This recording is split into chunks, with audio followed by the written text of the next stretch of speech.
To be humble, to be kind, it is a giving of the peace in your mind. To a stranger, to a friend, to give in such a way that has no end. We are love, we are one, we are how we treat each other when the day is done. We are peace, we are war, we are how we treat each other and nothing more. And to be bold, to be brave, it is a thinking that the heart can still be saved. And the darkness can come quick, the danger's in the anger and in the hanging on to it. We are love, we are one, we are how we treat each other when the day is done. We are peace, we are war, we are how we treat each other, nothing more. And tell me what it is that you see, a world that's full of endless possibilities. And heroes don't look like they used to, they look like you do.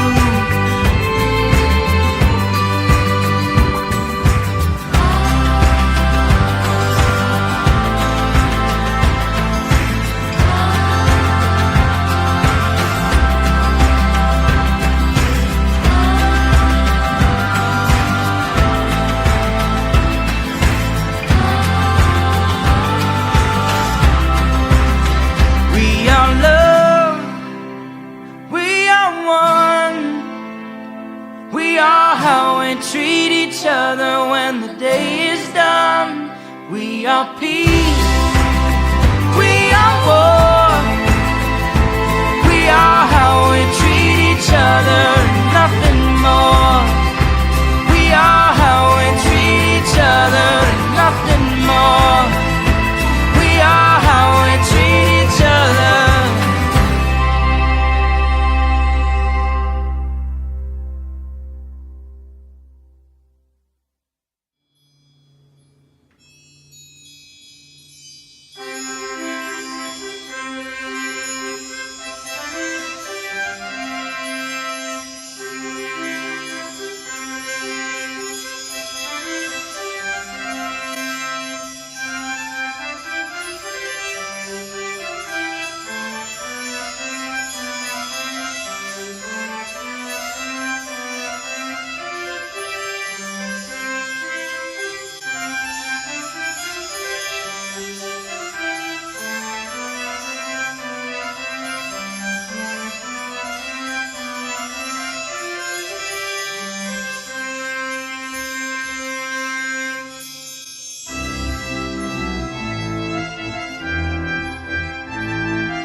Good morning and welcome.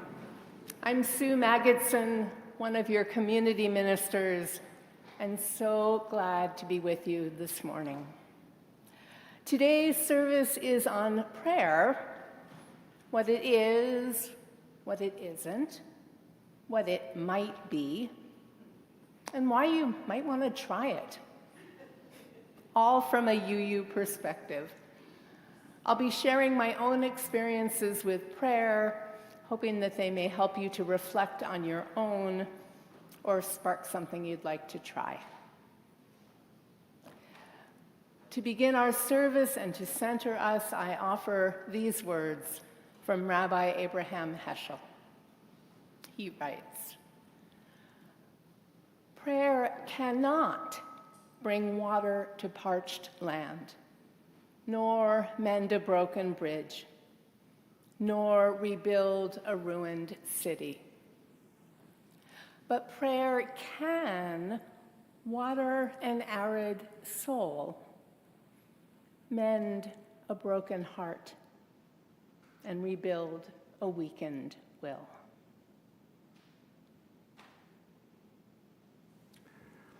Welcome again to the Unitarian Universalist Church of Berkeley. I'm Don Close, and I'll be your worship associate today. No matter who you are, or how you make your living, no matter whom you love, how you experience the sacred, we hope you will feel welcome among us today in the fullness of who you are. Everyone is invited to stay after the service and make your way across the atrium for lunch and conversation. As is our practice, gift to ourselves and each other, be our guests for lunch. If there's something on your heart that you would like lifted up during the service, there is a memory book at the back of the sanctuary where you can write a joy or a sorrow that will be read aloud. You're always welcome to simply light a candle there for a silent memory or prayer. We don't have our typical programs for children and youth during the summer season, but kids are most welcome to stay in the service, and childcare is available. When Reverend Marcus planned our summer season, he originally invited Reverend Carolyn West to be our guest minister today, but unfortunately she was unable to complete her preparations for that. But we are most fortunate to welcome back to our pulpit Reverend Sue Magnuson.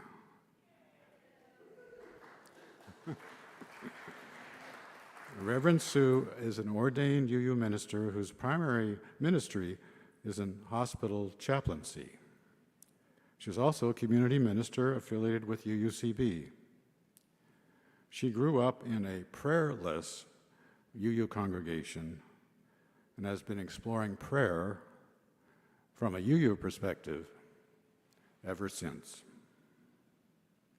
Now please rise in body or spirit and join in singing our opening song, "Love Will Guide Us," number 131 in the gray hymnal. The words will be on the screen.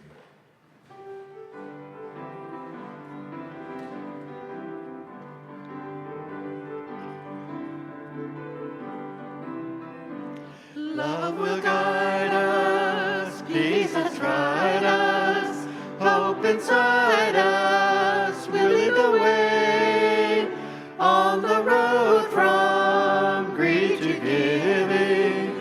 Love will guide us through the hard night.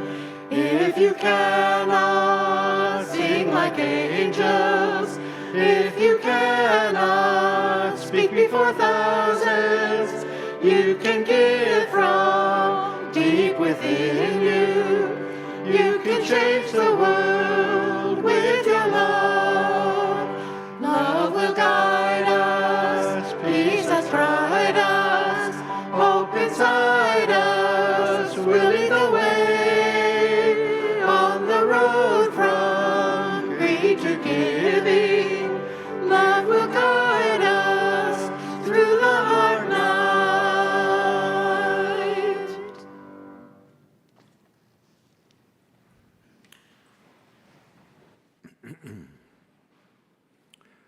As we light our chalice to begin our service, we remind ourselves that our church occupies land in Huchiun, the unceded territory of the Chochenyo-speaking Ohlone people.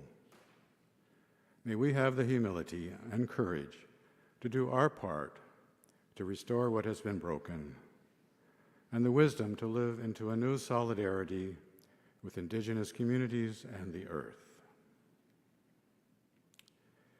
Now let us kindle our chalice flame with these words by Mary Oliver. It doesn't have to be a blue iris. It could be weeds in a vacant lot, or a few small stones. Just pay attention, then patch a few words together, and don't try to make them too elaborate. This isn't a contest, but the doorway into thanks and a silence in which another voice may speak.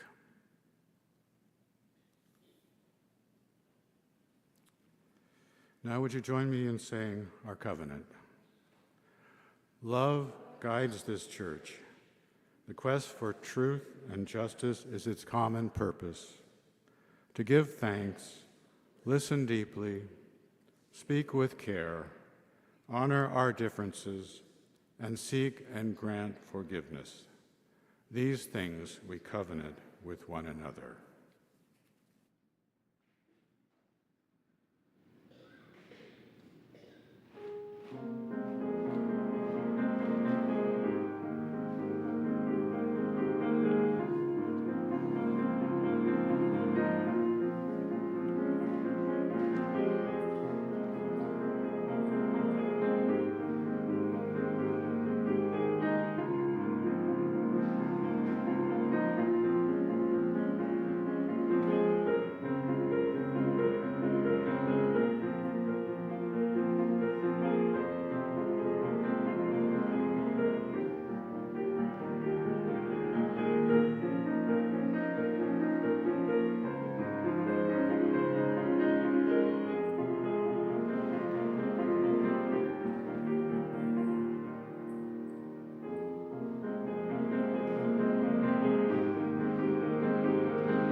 Our reading this morning is by a UU minister, Reverend Mark Bellatini, from his meditation manual, Sonata for Voice and Silence. Morning Psalm. O you, who may not even be a you, I often find it hard to pray. I suppose part of it is that I really don't imagine that you are some sort of Santa Claus in the sky. And frankly, I hate to ask for things anyway. I've always been independent. I'd rather you just pour yourself into my life, an ailing body, without me having to ask for it. I'd like to be free to move my side again and toss the limitations that dog my tracks. I'd like to be able to walk again easily and read without strain. The most vivid part of me wants my health back, my capacity for self-care. I'd like to sit with my head held high in the fresh morning air. I'd like to have long talks with Diane about life and love. Long talks where I say everything I ever wanted to say.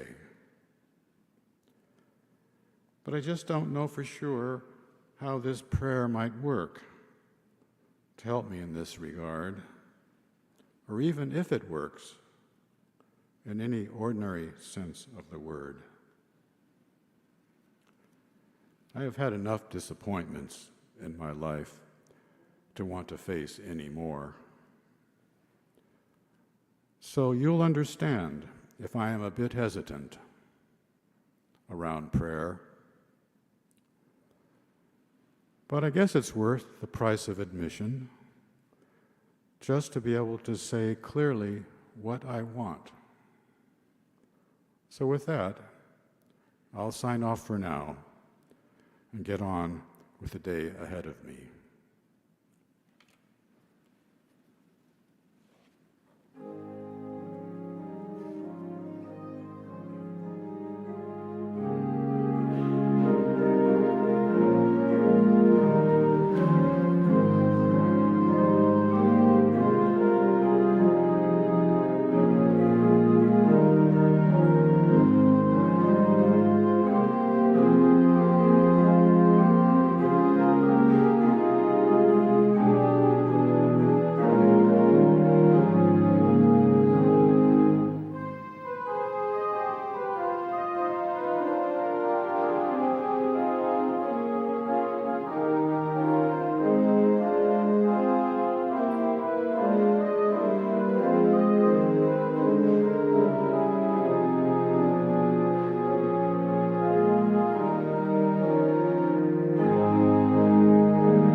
I'd like to welcome you into a time of silence with this home prayer by E.E. Cummings.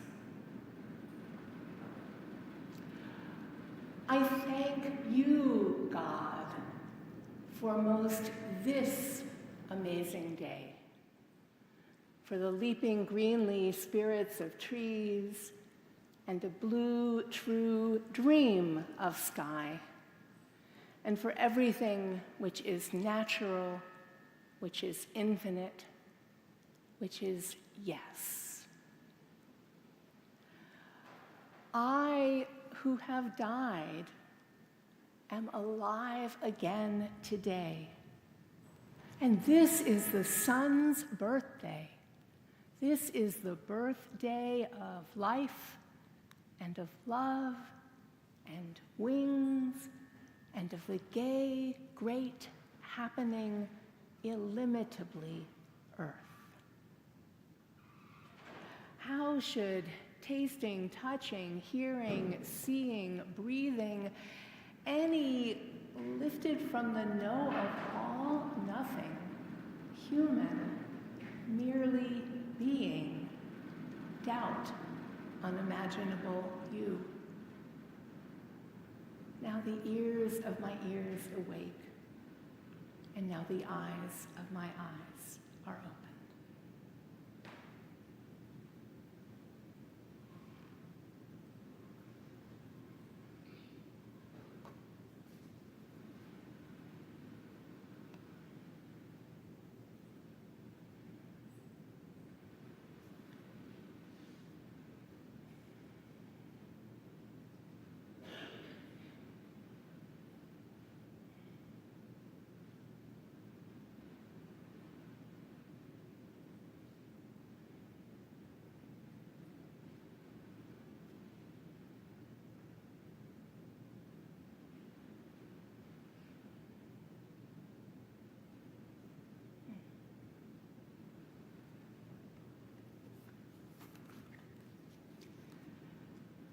In this community of care and witness, we hold one another in the seasons of our lives. We acknowledge the joys and the pains that weave our lives together. And we lift up those that have been written in our memory book today. Marcia Lanier writes, I have been too ill all of July to attend services, but I'm doing better now. Thanks for the prayers and the good wishes.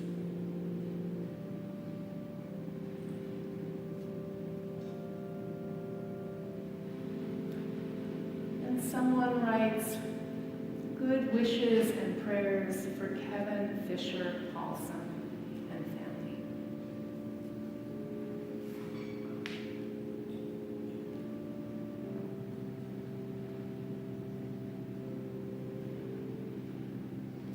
All that has been spoken aloud and all that yet remains in the silent sanctuary of our hearts.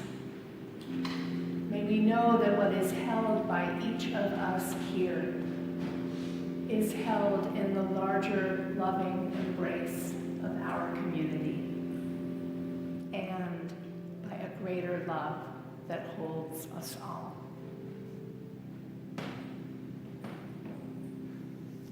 And now please stay seated and join me in singing our meditative song. It's Spirit of Life, number 123 in the gray hymnal. The words will be on the screen, and I encourage you to try singing it as a prayer.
Ruth.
remember the September morning during my first semester of college when I set out to find the local UU congregation. One of my dorm mates was eager to join me, so I invited her along after checking to make sure she knew what she was getting herself into. Or so I thought. As it turned out, she walked into that venerable old New England sanctuary, took out her prayer book, knelt in a pew, and began to pray. Oops, I thought. Wrong church. You see, I'm a lifelong UU raised by atheist parents in a UU congregation with an atheist minister. While prayer may be second nature to some of you, prayer was not in my childhood vocabulary. No grace at the dinner table, no bedtime prayers, no prayers during church services, and certainly nothing about prayer in Sunday school. This was pretty typical for Unitarian Universalism in the 60s and 70s. We joked that if UUs prayed at all, we prayed to who it may concern. As a kid, I occasionally prayed for help when things got bad, figuring it couldn't hurt. But once I rejected the omnipotent, judging, favor-bestowing, wise old man in the sky God, what was the point of praying? Meanwhile, public prayer showed up at community events like Memorial Day and high school graduations. The words never spoke to me, and I found the practice offensive. Other people imposing their religious beliefs on a captive audience. Prayer was one of those words that made me squirm. And someone praying for me? No, thank you. What if they wanted something for me that I don't want for myself? I was a strident, righteous, anti-prayer UU. You can guess where this is going, right? One of the gifts of Unitarian Universalism is the opportunity, the encouragement to grow and learn, to explore unfamiliar beliefs and practices, to change our minds. Cosmic joke is that these days I pray regularly. Daily, at minimum. I pray alone. I pray with and for others. I pray in ways I couldn't have imagined 40 years ago, ways that don't require belief in a deity. And prayer has transformed my life. How did that happen? In the usual way of spiritual growth, by fits and starts, dead ends, and unexpected openings. It all started 25 years ago. I was in the midst of too many crises, and a UU minister suggested that I pray about them. Pray? Me? What a ridiculous idea. A few months later, another UU minister suggested prayer. This time, I got curious and asked the question, how? I don't know how to pray. What would I do?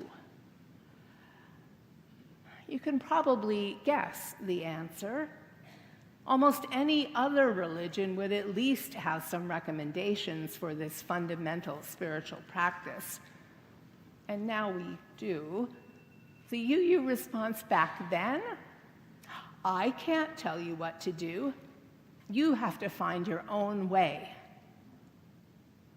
Great.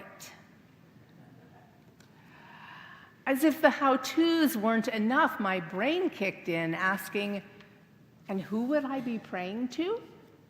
If I don't believe in a God that grants wishes or favors, then what would I be doing? This internal conversation went on for quite a while. Every so often, I'd get a glimmer.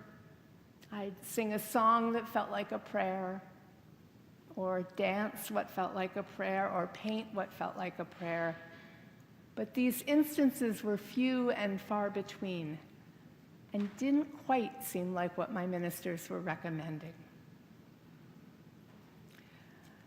2 long years later, alone in the redwoods, I was amazed when a prayer of thanksgiving gushed forth simultaneously. It began with gratitude for that moment, the beauty, the calm, the majesty of the trees. Thank you, I said aloud. Then I found myself thanking all the people who'd helped me get to that moment. This was impossible, of course. I couldn't remember all their names. I didn't know all their names. I hadn't even seen all their faces or known how their deeds influenced my life. Still, I prayed for a long time, remembering what I could, experiencing the act of praying as healing, heart-opening, deeply connective, and life-affirming. Several months later, I participated, somewhat hesitantly, in a week-long Quaker retreat in which we experimented with different forms of prayer. We wrote prayers, sang prayers, painted prayers, and danced prayers. We prayed in silence and in words. We laid on hands. We were encouraged to put aside belief, to just try it, even if you don't believe it. See how it feels.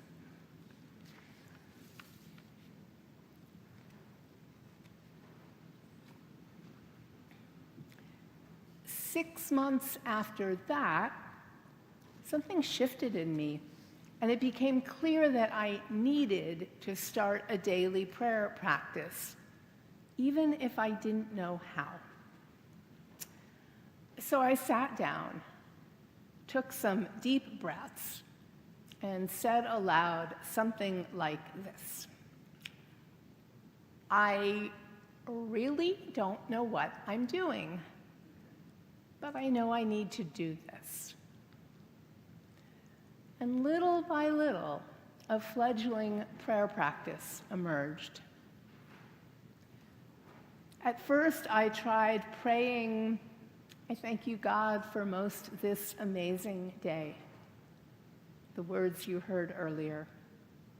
I prayed those words day after day, whether there was a true blue sky or torrents of rain, whether I felt thankful or not. This prayer was particularly challenging on September 11th, 2001. I think I said something like, it's really hard to thank you for most this amazing day, though I am thankful for the true blue sky and the leaping greenly spirits of trees and the blessed sense of community I found at the farmer's market this afternoon. Gradually, I left E.E. Cummings behind and started saying my own gratitudes each evening. I gave thanks for the little things, the unexpected parking space, the last loaf of bread, the rain holding off till I returned from my walk. And I gave thanks for bigger things. The phone call from a long-lost friend, the joy of singing with people, the opportunity to be of service. After the gratitudes, my words varied. Please give me the strength to make it through this challenging day. Please keep my heart open during this painful confrontation. Help. I can't do this alone. Please help me through this challenging time. Who or what was I talking to? The honest answer, I don't know. I believe that there's something beyond our comprehension, a force or energy or spirit of love and wisdom that we can tap into. I believe that we humans use metaphors to make spirit less abstract, that a heavenly parent or teacher can be easier to talk to than an invisible force or energy. I also know those images don't work for me, so I attempt to address the unknowable, the great mystery within and around and within us. Maybe I'm talking to the universe. Maybe I'm talking to myself. If so, I believe that I'm talking to my deeper self, my wiser self. This experience of daily prayer has transformed my life. I found that taking some time each day to express gratitudes and name intentions helps to ground me. Acknowledging my limitations and appealing to Spirit for assistance helps me feel less alone, more grounded. It's not that I'm letting go of responsibility to do my part. If anything, stating my intention increases my commitment. I do what I can, and I trust in a larger truth than I can comprehend. Daily prayer helps me let myself be human, rather than feeling like I need to be superhuman and save the world single-handedly. Over time, this nightly prayer practice started seeping into the rest of my day. I found myself uttering gratitudes when they happen. Thank you for that car not hitting mine. Thank you for my remembering to make that phone call. Sometimes I take a moment to pray silently before going into a meeting. Please, may we speak our truths with love. May we listen with open hearts and minds. May we remember the higher purpose that brings us together. The few seconds it takes to pray these words help center and focus me. We can also do this together in UU meetings, taking a moment to light a chalice, read our covenant, state our intentions, or simply take a few breaths together.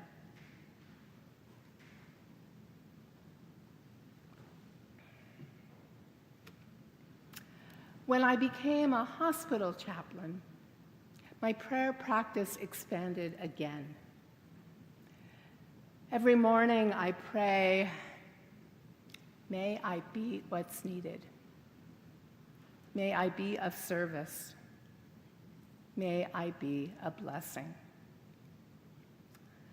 These simple words remind me of my deepest intentions. They help me to open my heart. And then I enter the hospital and my prayers go public.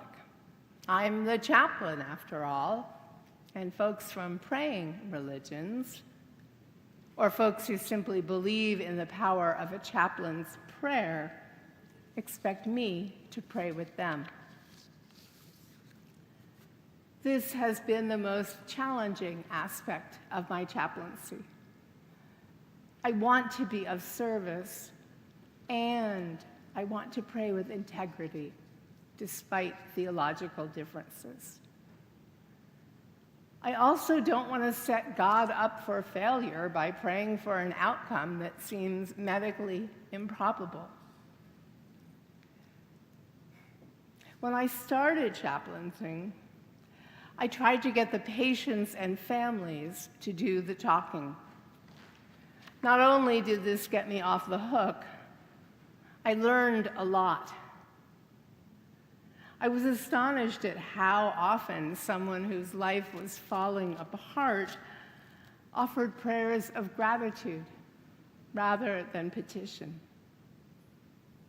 In the midst of crisis, there was still something to be grateful for.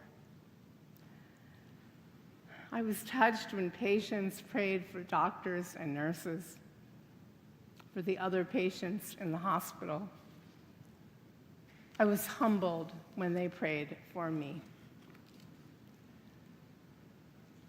When I finally got up the courage to lead prayer, I took inspiration from these examples.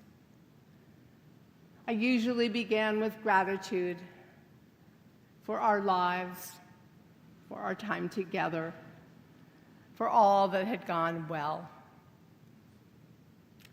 I name what's on people's hearts. I pray that the medical staff do their very best,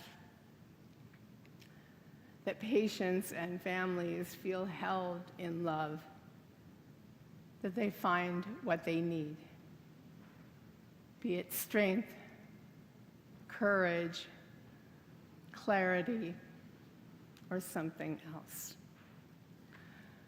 My prayers convey love and caring, letting folks know that I've heard their concerns and that I wish them well.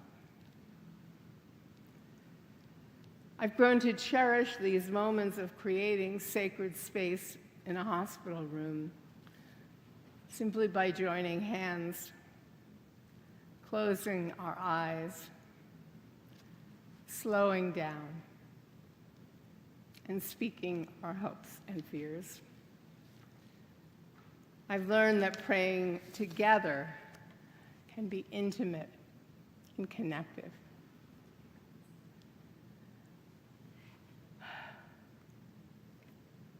So why pray? We each answer this question differently at different times.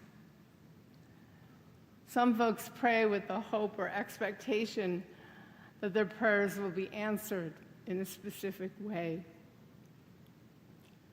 Some folks pray because they think they should.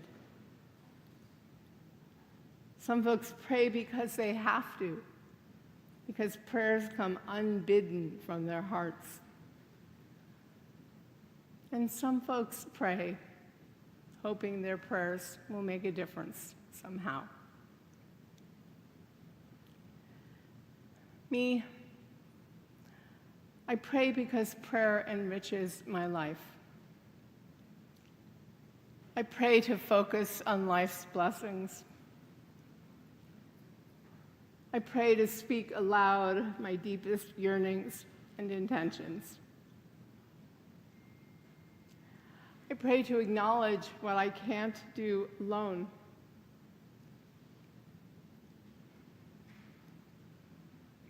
I pray to remind myself of what's most important. I pray to open my heart to others. What about you? Does prayer play a role in your life? Might it? There's only one way to find out. There's so very many ways to pray.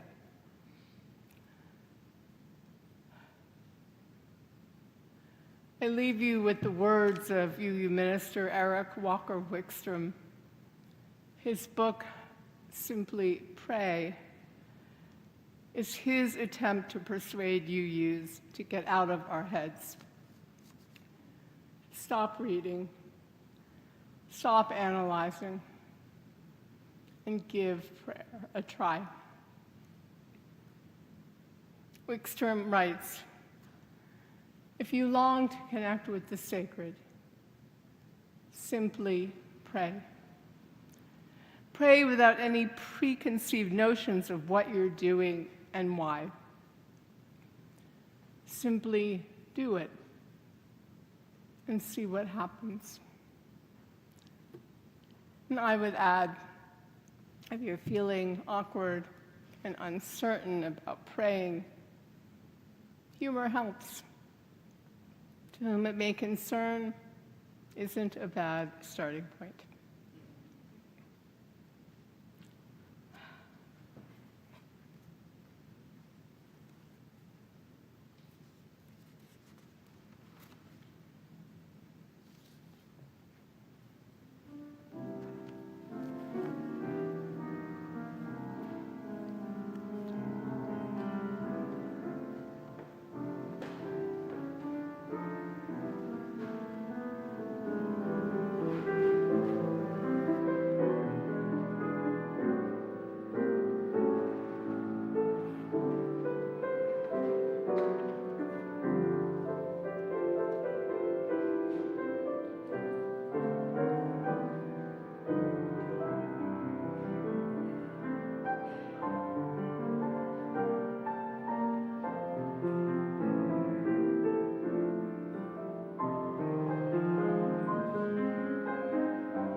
We invite you now into the spiritual practice of generosity. It is time for the offering. Instead of passing the plate, you can give electronically by scanning the QR code on the back of your badge, or you can put a cash or check donation into the envelope you'll find in the back of the pew in front of you. Write your name on it and mark offering plate or pledge, and then put it into the donation box beside the fountain in the atrium as you leave the service. Each week, half of the offering plate is shared with a nonprofit Good Neighbor organization recommended by our Social Justice Council. Thank you for so much for practicing generosity with UUCB and with our good neighbors. The good neighbor for this month is East Bay Housing Organizations. EBHO mobilizes the power and wisdom of their members to produce, preserve, and protect affordable housing opportunities for low-income communities in the East Bay. This morning we have with us Ronnie Boyd, their faith and justice organizer, to tell us more. Welcome, Ronnie.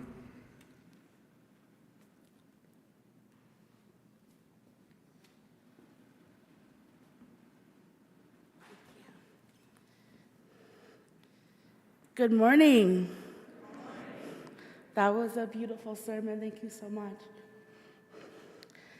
My name is Ronnie Boyd, and I am the Faith and Justice Organizer with East Bay Housing. And I would like to tell you a bit about our organization and how your donation can impact our work. So, we are a progressive housing advocacy nonprofit that puts forward and supports policies that bring about more affordable housing opportunities into the East Bay. We work directly with resident leaders, community members, faith communities, and developers to protect, preserve, and produce affordable housing. We are one of the many groups that seeking to address the housing crisis. And what is unique about us is our commitment to centering low income and communities of color as the foundation to our work. Your generous gift will go towards our organizing efforts to bring in new folks into the fold, and will support our policy advocacy on the local and state levels. I appreciate you. Thank you so much.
Please join me now in dedicating our offering.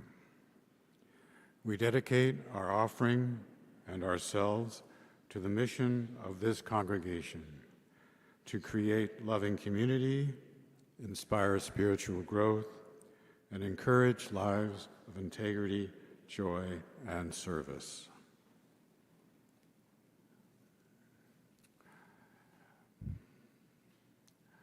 It's been great being together today, and I want to make a special thank you to Reverend Sue for stepping up and blessing us with her presence and wisdom.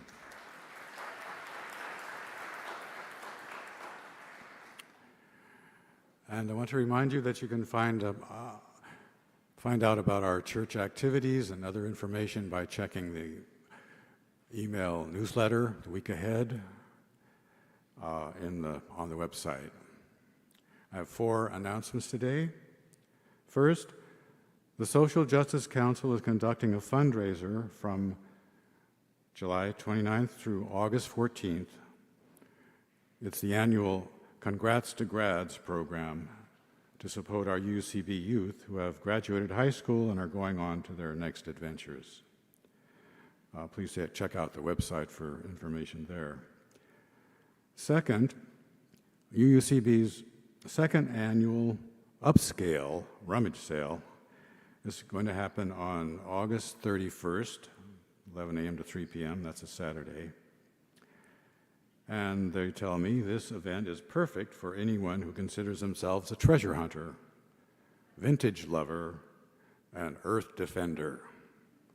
Shopping secondhand keeps still good items out of landfills and breathes new life into previously loved things. Third, mark your calendars for September 20th. Roy Zimmerman will be coming back. He writes funny, socially conscious songs, bringing laughter and encouragement to all.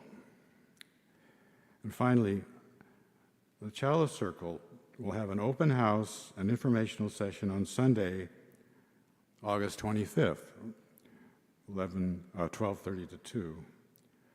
And if you're wondering what Chalice Circles are all about, how to join one, or how to be a facilitator, please come to this warm and welcoming get-together for information. With that, it's time to rise and body or spirit and sing in our closing song, When the Spirit Says I Do, or When the Spirit Says Do. Number 1024 in the Teal Hymnal.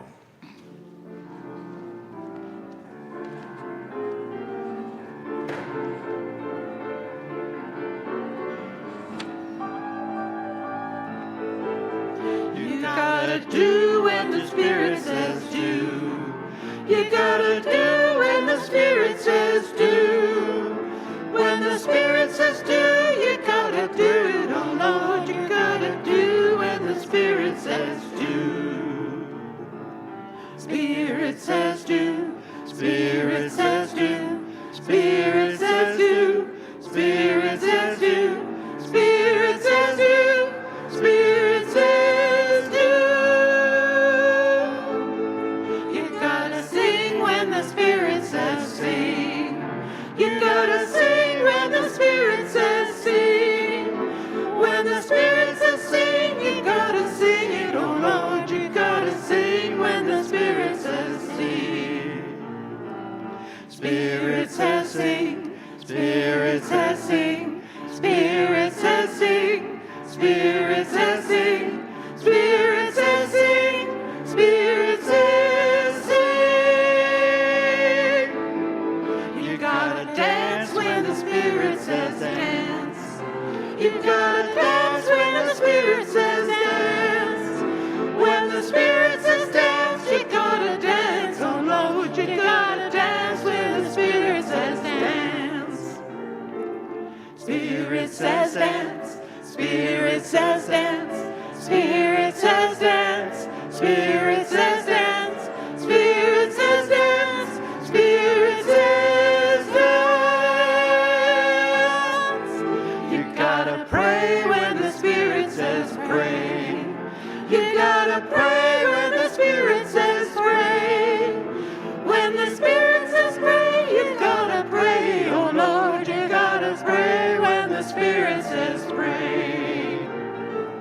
Spirit says pray. Spirit says pray. Spirit says pray. Spirit says pray. Spirit says pray. Spirit says pray. You gotta do when the Spirit says do. You gotta do when the Spirit says do. When the Spirit says do, you gotta do. Oh Lord,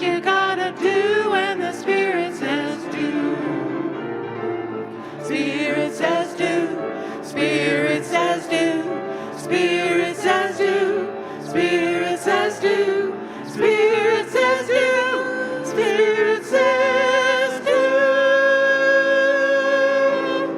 Spirit says do.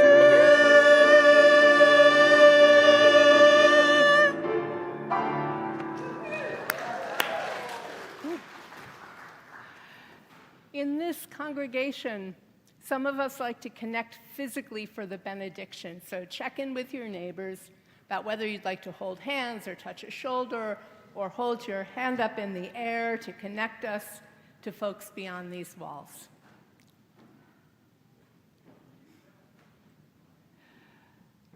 May our lives be our prayers, and may our prayers enrich our lives, helping our hearts and minds to remain open, helping us to connect with what gives our lives meaning, helping us to be our best selves. May we pray with words and deeds, silence and song, stillness and movement, and most of all, with acts of love and justice. May it be so. Blessed be. Amen.